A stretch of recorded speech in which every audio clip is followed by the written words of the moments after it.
If you ever don't fit comfortably into an airplane seat, remember, it's a problem with the airplane, not you. Now, it's time for Brad versus TikTok, my daily segment where I take on the craziest ideas from the Clock app. Pronoun of the day is slugs.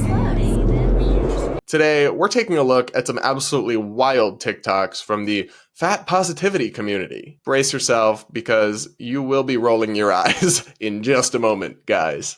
Do you want to see how I, as a plus-size woman, comfortably fit in a seat on an airplane? I have to upgrade myself to a first-class seat. Otherwise, it's intolerable. My butt still touches the sides of the seats here. It shouldn't have to be this way, yet here we are. Size inclusion isn't just for clothes. It's everywhere. If you ever don't fit comfortably into an airplane seat, remember, it's a problem with the airplane, not you. So, it might be actually a problem with you. I mean, to be fair, regular airplane seats are too small. Like, they are really crammed, especially if you're tall like me. I'm 6'2", 6'3". I understand not fitting in them. It doesn't necessarily mean you're way overweight or anything. However, if you upgrade to first class and you still don't fit, babe, the problem might not be the airplane. At some point, we have to be honest, and maybe the problem is you.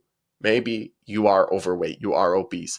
And I always hold out space for that rare percentage. It's very rare, but there's some people truly with thyroid conditions or other things that make it very difficult, although not impossible, to maintain a healthy weight. But the vast, vast majority of obese people in America, it is a result of our choices. Yes, it's easier for some than it is for others, but ultimately, if you move more and you eat less, you will go closer towards a healthy body weight, and you should be able to fit in a first class seat on an airplane. If you can't, then it's not the airplane.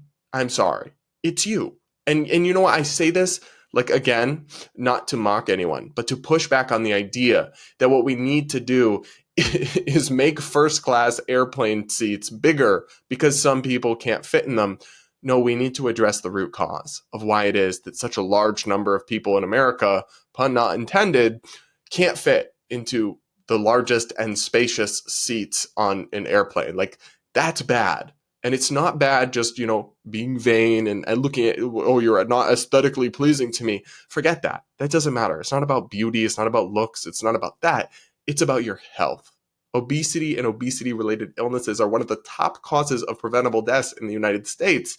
It takes years off your life. It causes all these health problems.